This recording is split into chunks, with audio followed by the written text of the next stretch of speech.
Alright, and here I am with the last of the 3 Shadows of Change Legendary Lords that I have not got to try, the Changeling. I'm going to be playing him for a little bit. I do not intend for this to go on too long. 2 or 3 videos is what I'm thinking, as I would like to move on to some modded playthroughs. I love the mods in Total Warhammer, and there are some mods I have not got to play with that I would love to play with on recording. Now, the Changeling, the Changeling, to my understanding, is a very strange character. I know that he lives entirely through building inside the settlements of other factions. The Skaven and Vampire Coast already have similar mechanics, where the Skaven can get their Under Empire, the Vampire Coast can get the Coves. Come to think of it, all the mono-god Chaos races can build cults as well. But the Changeling is the first ever Legendary Lord. The Deceiver's the first ever faction, I suppose, who live entirely through building their settlements inside other people's settlements. They cannot live independently. They're a parasite by nature, I suppose, is my understanding.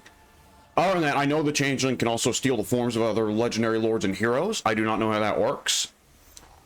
And I know there's a lot of stuff surrounding the weird trickster cults. When we look at the faction effects, the Changeling is, with all of the Changeling's armies, all of the Deceiver's armies, are immune to diplomatic penalties from trespassing.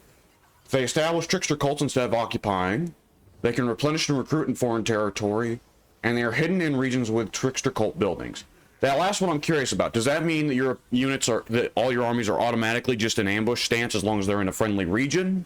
Or in an owned region? Or does it simply mean that you can hide inside settlements that you have cults in? Because that would also make sense. But he's got a lot of this replenish and recruit in foreign territory. Very good ability. It's excellent on Scarbrand.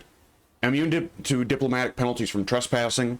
That's also pretty good. It's on Oxyodal, I believe. And back in Warhammer 2, they also gave it to the Halflings, or excuse me, the OVN team also added it to the Halflings in their mod, adding the Halflings as a playable race. Cool mod. So, yeah, weird stuff. It's kind of interesting that the Changeling does not, out of the box, get immediate, like, bonuses to his army or to a lot of his empire. But I assume that, that's not really a worry, because to my understanding, the Changeling is apparently quite OP. Though I have not played him, I'm just going off reputation here. We got the little lore blurb here in the bottom left. The Changeling begins his machinations at the heart of the Empire, but perhaps only his master Zinch can foresee the next gambit. And if we take a look at the map, you start out in Stirland. I see. So you're a little bit south of Festus, up in Hulkland. And that's interesting, because that makes me wonder if you're going to end up getting into conflict with Festus. It's difficult to say. The Changeling seems like he's got a very weird gameplay structure. Let's go ahead and take a look. I'm going to start up the loading. For a minute, it's going to be loading, and then it's going to launch the opening cutscene for the Changeling's campaign. I suppose we'll see what that's all about. Now, I wonder with the Changeling, I have not looked at anything really the Changeling can do other than that he can build settlements in other sides, inside other people's settlements, and he can imitate the forms of other legendary lords and heroes. But I wonder if there's something related to, with the Skaven and the Vampire Coast, and even to a lesser degree, the Chaos cults, there was always the question of, do you want to actually protect whatever faction you are parasitizing? I think that's the word, but I don't think I'm saying it right. The Vampire Coast in particular, because the Vampire Coast can make so much money by stealing from other people's settlements. You know, once you get a cove set up in Lothern, you want to protect Lothern to make sure it doesn't fall, because it's making you a lot of money. Wonder if there's a similar arrangement here with the Changeling. Let's go ahead and start up that cutscene.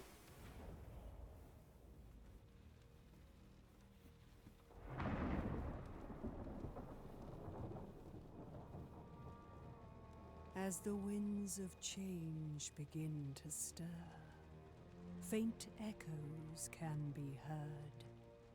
It's quite quiet. Carried on the breeze comes mocking laughter. Actually, come to think of it, I think I just had my volume set really low.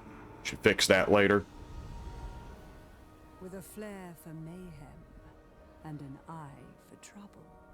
The Changeling leaves a trail of chaos in his wake. Each prank to be savored. As he weaves his tapestry of despair, watching as the mighty fall by their own hand. The trickster's schemes spare no fate. That was neat. Games. Oh, one of Trickster's hands is a mouth? Really? I never noticed that. Guess I never paid that much attention to the miniature. Alright, here we go. Where to go and who to be.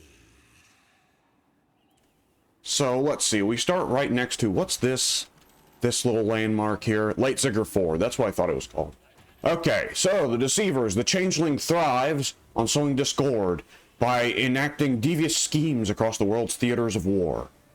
Each theater's minor schemes set the stage for its grand scheme, or its grand Steve. A chaotic culmination of mischief unraveled against the theater's main power. The Changeling must sufficiently destabilize the world via schemes in order to perform the most audacious prank of all, the ultimate scheme. Completing this masterstroke will earn the Deceivers their campaign victory. So, I guess we'll find out more about how that works in a little bit. Alright, if we build inside Nidling, then we will get our first hero, a trickster cultist. Is that a unique hero for... Oh, okay. The greatest deceptions will require you to be everywhere and nowhere all at once. Every foothold gained, whether by battle or infiltration, is a place to seed your schemes and expand the trickster cults. Trickster cults coexist with their host settlements via trickster cult buildings, which the Deceivers can establish via post-battle or via hero actions. Okay. So the regular Tzeentch cultist is called a trickster cultist for the trickster. Right. For the changeling, excuse me. Been calling him the trickster for a minute. The changelings Tzeentch cultists are called trickster cultists instead because they have the unique ability to forcibly establish a cult. That makes sense. We also get grimoires. Oh, we have changing of the ways, don't we? Well, we'll check that in a little bit. First of all, let's see. Our little army, the changeling here. We've got the Changeling himself. We already start with a hero, really. Madarab the Orb Keeper. Huh, that name sounds vaguely familiar. Zongors, Blue Horrors, Burning Chariot of Tzeentch, a Cockatrice, Chaos Furies of Tzeentch, and Flamers of Tzeentch. That's a pretty solid starting little stack there. Let's see, do we have any... Well, let's see, Albrecht Hauptanderson starts out in Vertbed. And we already have a trickster cult in Flensburg. Interesting. Now, we need to keep the discoverability meter down, just like as it is with the Skaven. And, let's see. Oh, okay, all of our buildings are here. Let's see. I'll take a look at that in a moment. First, let's play a battle. We'll be heading to Nidling. Okay, we have a pretty boring little army we're looking at here.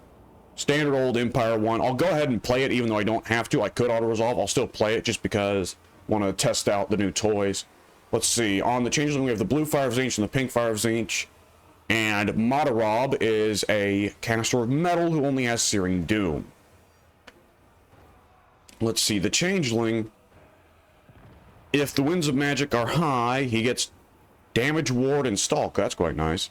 I don't have a transformation set for him at the moment, but that's not the end of the world. Zongors, who are pretty well... They're Tzeentchian Beastmen, so they have shields. Oh, hang on. Can I take a look at the unit card? There we go.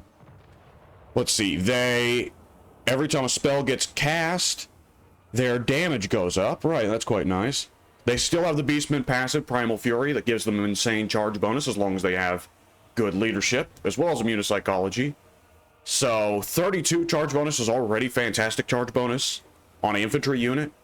But with Primal Fury, it goes up to 35 or 36, which is spectacular. See, the Blue Horror standard. Okay, I haven't taken a look at the Cockatrice, really. What does the Cockatrice do? What is special about the Cockatrice? He applies terror, that's nice. Petrifying Gaze. All units within 35 meters of the Cockatrice are 10% slower. Yeah, that's not too big. But minus 10 melee attack. That is quite good. That makes the cockatrice a nice little support monster when you add the terror as well. And he has poison. So the cockatrice is really a support monster you want to use to support your front line. I see.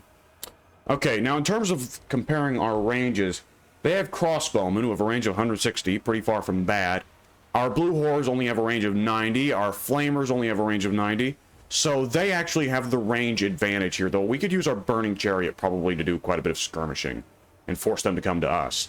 What's the range on blue fire of Tzeentch, range of 175 meters, pink fire of Tzeentch, a range of 100 meters.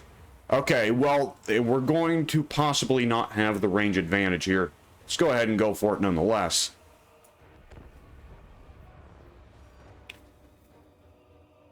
My memory is that burning chariots have pretty spectacular missile attacks. So I'm not really worried. I should go ahead and just start casting spells like mad, though, since I am playing Tzeentch. Casting spells is only good as Tzeentch. It can't go wrong.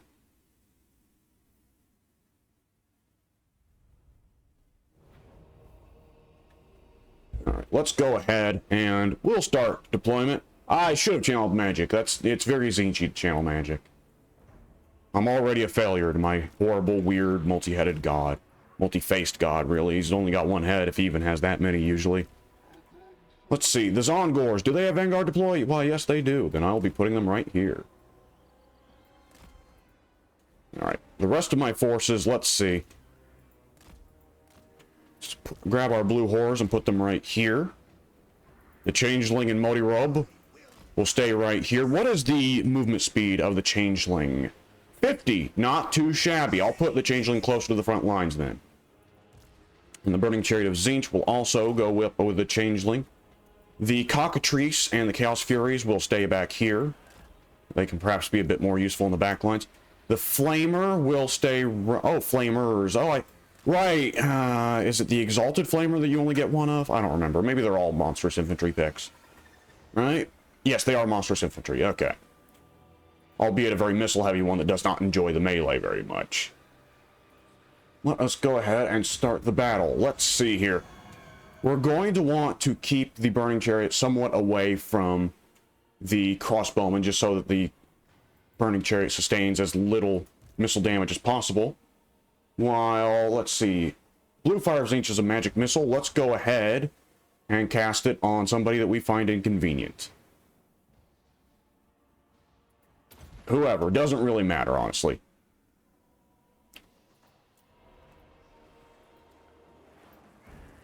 The great schemer is forever content to have me roam. You know, I feel like there's a little bit of, like, with the spiral tattoos, the Changeling almost seems like a little bit Celtic to me. Not entirely sure why I think that.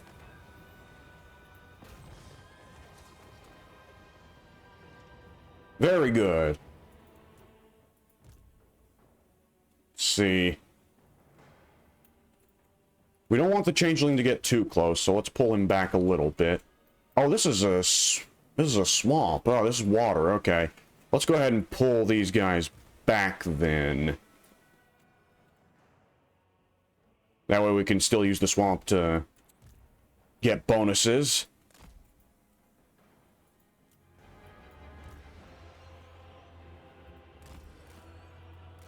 Let's see. Actually, the cover of the trees will probably help the Flamer Chariot to not take so much missile fire.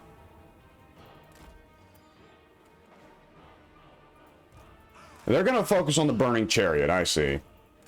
Well, let's do a bit of skirmishing then. Let's see, let's get the Blue Fire of Tzeentch on somebody. I'd love to throw it at the crossbowman, yeah. Let's see, let's get the Burning Chariot some time to recover its shields. How is that? Oh, that was a terrible magic missile. You suck, Changeling, forever. Yeah, also I'm exposing you to missile fire, which you perhaps don't want to be exposed to. But you're a hero, or a lord, so doesn't really... You can only so many of them can hit. Alright, we don't want the Burning Chariot to waste its own missiles hitting trees, so let's be careful here.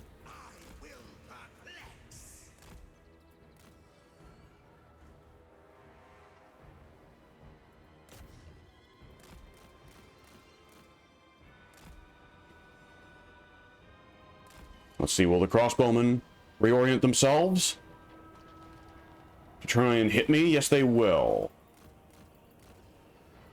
Alright, let's hide in the trees then. Just get some skirmishing done before the battle begins in earnest. Though honestly, with this army, I could probably win just with skirmishing. Let's see, over here, we can go ahead and throw a blue fire on the spearmen.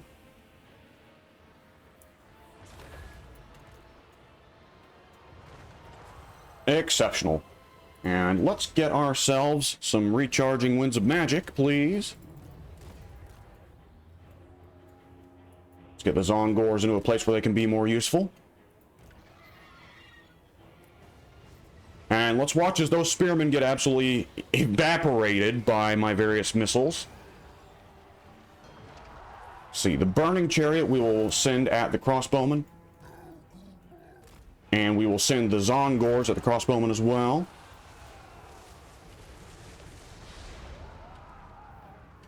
Not too shabby. Let's see. The Changeling. How's the Changeling's melee stats? Not great, not terrible. Is he a large unit? No, he's an infantry unit. Then we'll take him into a fight against these spearmen. Let's see. Matarob has a missile attack, if I'm correct. I may not be. Let's see. Let's go ahead. Do the spearmen want to engage the Changeling? If they do, let's go ahead and drop a Searing Doom upon them. And a Pink Fire. Why the hell not? Oh, no kill like overkill.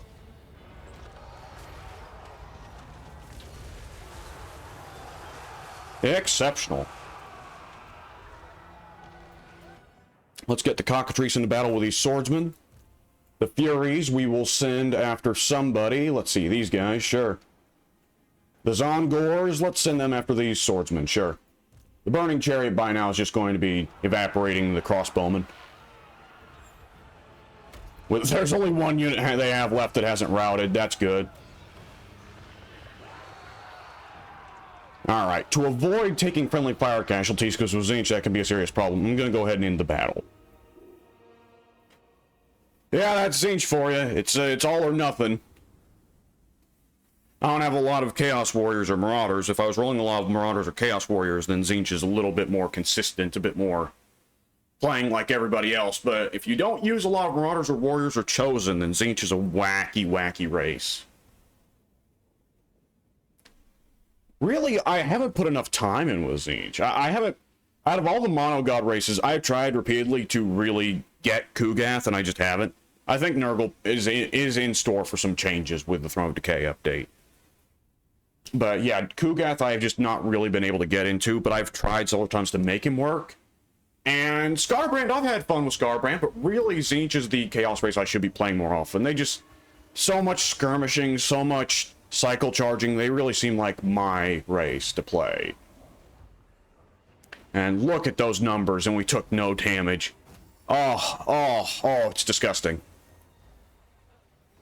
Didn't even get to use the Cockatrice, because our front line, we'd already shredded most of their front line by the time they made contact with ours.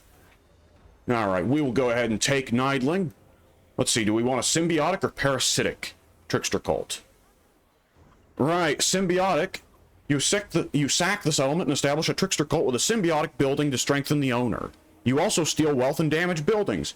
Okay, so that's an entire mechanic for the Changeling, is that he can choose to empower or weaken the settlements that he is building in.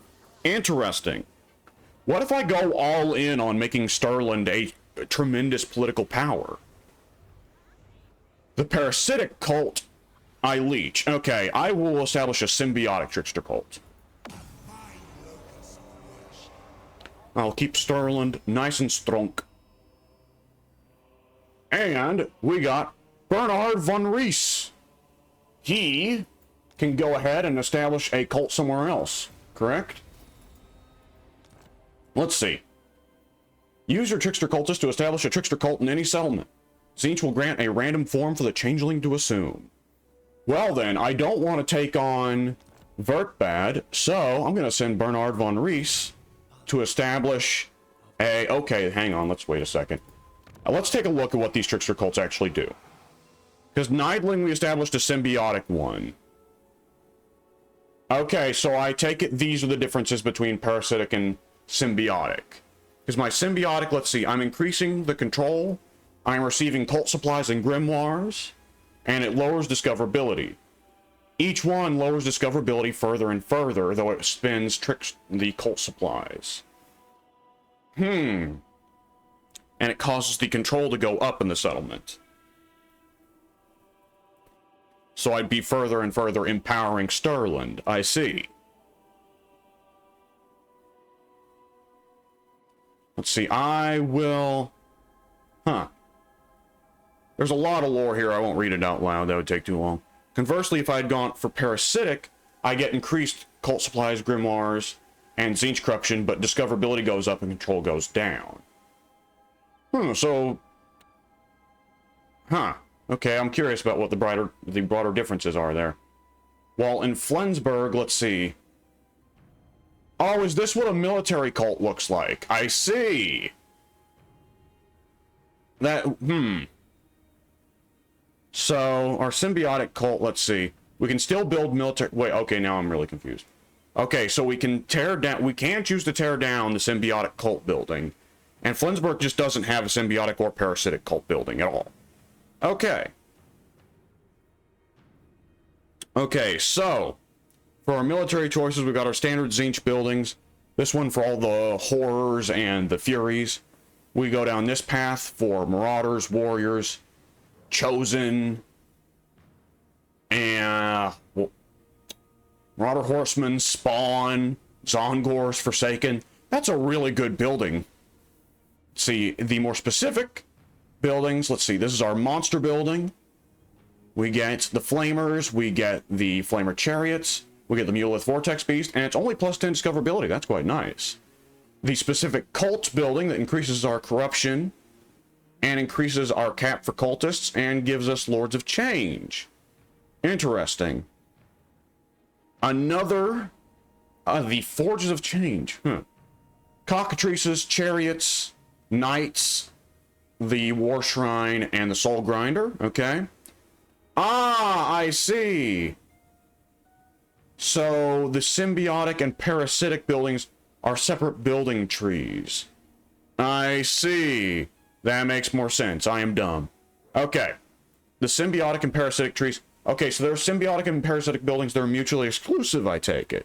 Because this symbiotic building we cannot build, the disguised trade, because we already have this, Raider's Bounty.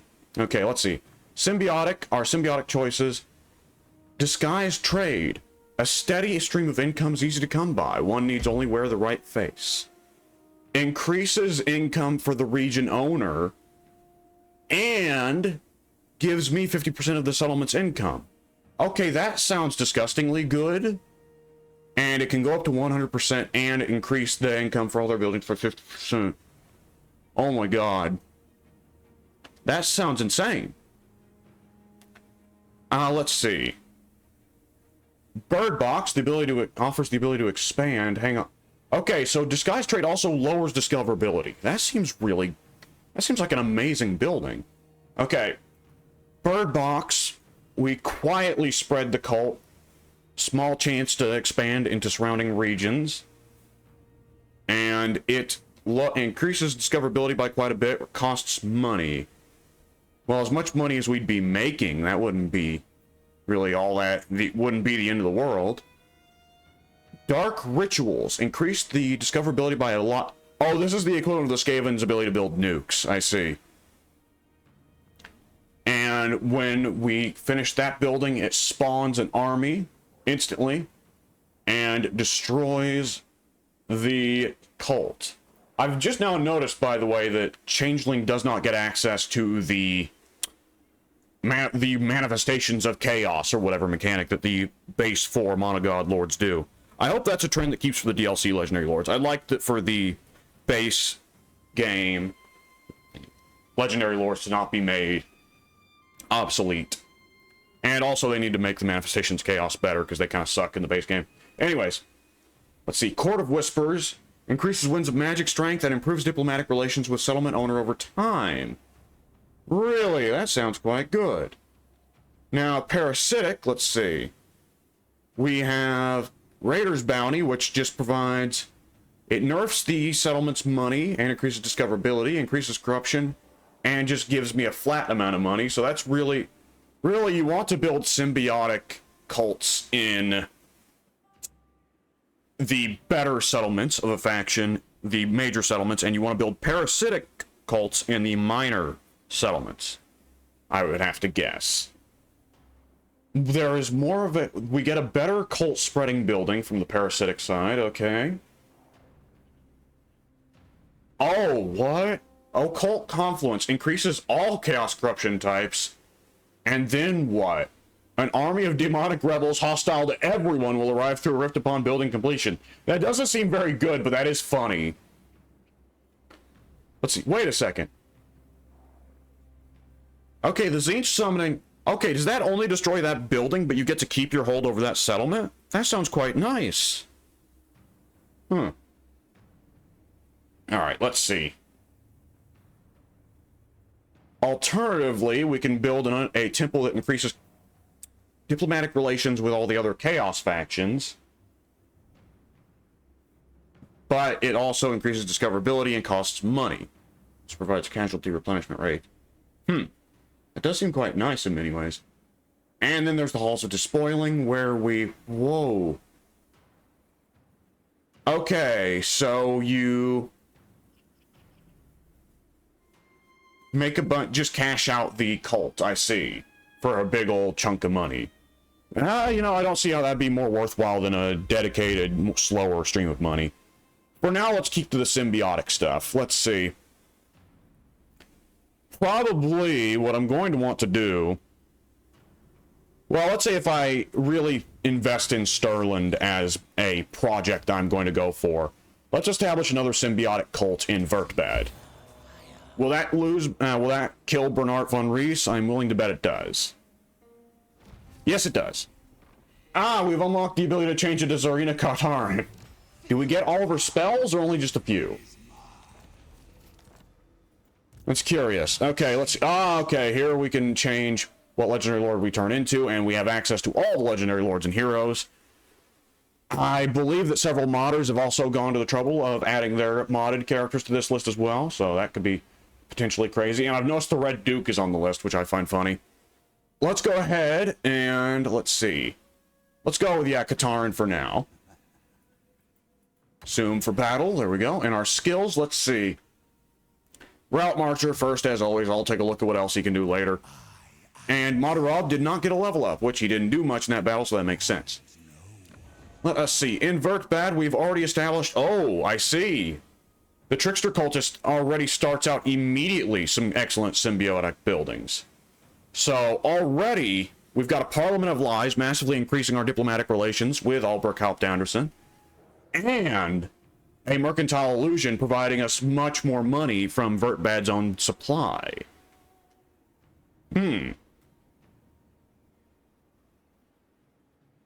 Curious, alright. Let's see, what's going on up here? The 5 grand schemes, yes. The cult supplies we just spent on upgrading our cult. Let's see, the schemes, I see. So, complete minor schemes to unlock grand scheme battle. I see, and we can do this for every continent. Fascinating, okay. Infiltrate any settlement in the Empire Theater. Destroy the Fecundites. Okay, yeah. Festus needs to go. Sack Altdorf or construct a ravaging host building there. Win 15 land battles in the Empire. Raise Tzeentch corruption to 75 in the Castle Drakenhof and maintain it until the following turn.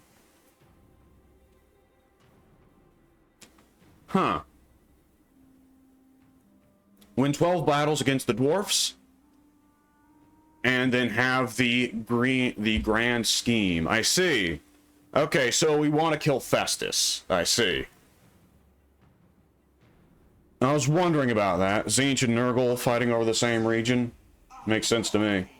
Alright, for our technology, we only have one choice. The Way of the Trickster. What does that do? Increases our cult supplies and grimoires per turn by a lot. And gives us increased casualty replenishment rate. Yeah, I can see why the Trickster would be considered a very strong, very practically OP character. Okay, let's see here. The Changeling himself is finished moving. Let's see. Nidling, Vertbad, Flensburg. Alright, we're going to need to set up some symbiotic buildings in Flensburg to cover up our presence here. Let's see. Agent's Hollow doesn't sound bad. We can also set up, yeah, Court of Whispers. Not too shabby.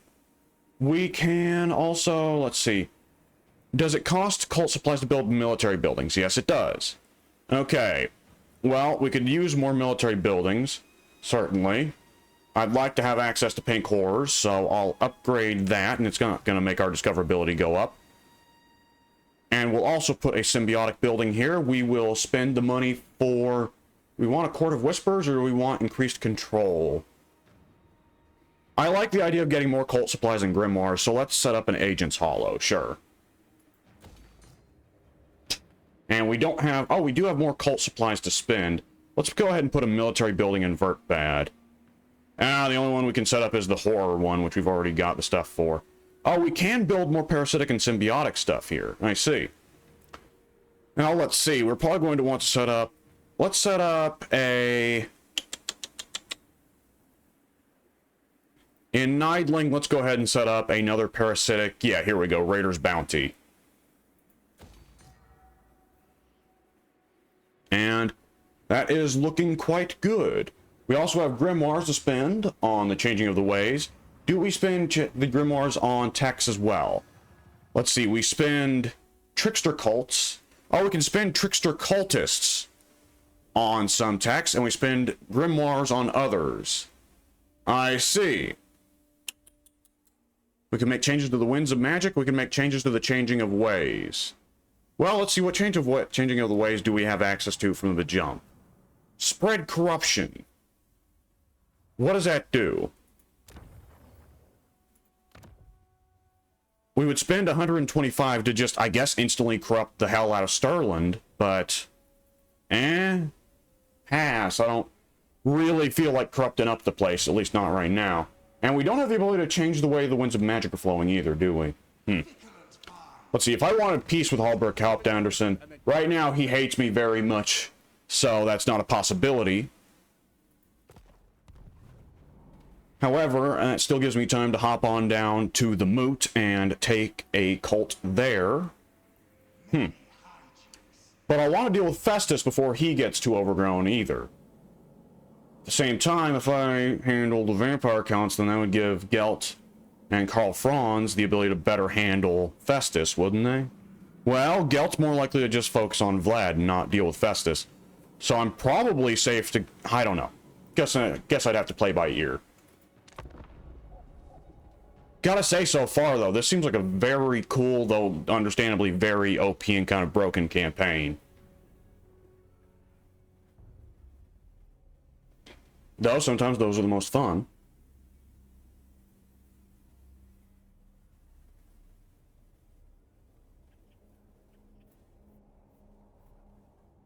Now, I believe what I have heard is that the AI cannot attack your hidden settlements. So you'll still want to protect your settlements from the foes of the people that own that settlement. But nonetheless, you don't really have to worry about making other players mad. Excuse me, AIs mad. It's not really a worry for you. Which is very interesting. We can go ahead and spread a cult to Krugenheim as well. One thing at a time. Let's finish things up with Stirland first. Ungral Stoneheart here has got quite a substantial army. Let's go ahead. Oh, I should have been recruiting. Anyways, let's see. What does the Ungral Stoneheart army look like? Not much. Can't really see. No. Let's see here. We don't have the cult supplies yet to get more in the way of cult buildings. Let's just move on down to the Moot. If Ungral Stoneheart becomes a problem, I'll deal with him then. Alright, for our next tax, let's see. Mastery of Scheming. Increased unit experience gain. Massive increased unit experience gain. War Host in Waiting. Increased global recruitment capacity, local recruitment capacity, and allegiance points. Okay, these are both exceptional techs. Let's see, we can also invest in getting more Changing of the Ways or more Winds of Magic. Let's see. Arcane Surge, reduced cooldown to Lore of Ancient Metal spells. Reduced miscast and chance and increased spell resistance. Increased Winds of Magic power reserve. Okay. Deceiver. Let's go ahead and recruit for the Changeling while I'm thinking about it. We'll grab 2 blue horrors and a set of furies, why not? They're not very good, but still worth grabbing. Let's see, we can grab 3 new Changing the Ways. Track Army. Transfer Settlement. And Force Peace. Force Peace, I think, has potential, especially if I want to play around manipulating the Empire instead of burning it to the ground. So we'll take Way of Fate for now. After that, definitely curious about Mastery of Scheming. What the hell? A Trickster Rift must be available. Okay, curious what that means. Is progress. Oh, Madarab has leveled up. Let's see. We'll take Searing Doom. I'll hold off on Spread Control, because that could be dangerous if I end up accidentally causing rebellions for Wissenland. Or, excuse me, Starland. Getting all the impoverished parts of the Empire confused. Ultimate scheme shall be my Is there anyone that is interested in playing nice with me diplomatically? Greenskins, Beastmen, Skaven. I don't know. Yes? Verminous valor.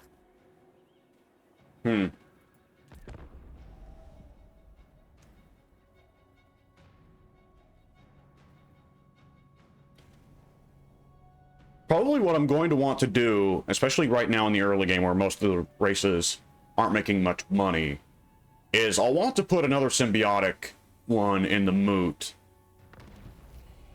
But, oh! Well, Nidling's down, but the Trickster cult remains. Thanks, Beastmen. I'm probably going to want to go around and put a lot of parasitic cults in Sylvania, aren't I? Oh, I see what's happening here. I annihilated the garrison of Nidling and left it vulnerable. I see. Well, if the settlement is empty, then there's no one to discover the Trickster's cult there, is there? That's an entirely different playstyle that it didn't occur to me until just now. Anyways, let's take the moot. Souls to shred. We'll auto-resolve it, sure. And let's see. Let's establish a parasitic cult. And we will also establish, let's see, an Agent's Hollow so I can get more cult supplies. And then after that, yeah, I definitely need to look at wrecking up the vampire counts. Yeah, fascinating campaign structure. Very fascinating. Let's go ahead and invest these skill points. I'm going to go ahead and cut this recording. What on earth are these skill trees? Horrifying Revelation. Reduces leadership of our enemy armies in the local region. That's too good to pass up. Moderob, we will go ahead and throw on. Another point in Searing Doom would be really good. At the same time, metal shifting is hard to pass up. I'll go with another point in Searing Doom. Why not? Cheaper Winds of Magic for spells is just good for Tzeentch. More spells is more better. Alright, folks, this has been cool so far. I'm excited to record the following parts. I will see you then. Later.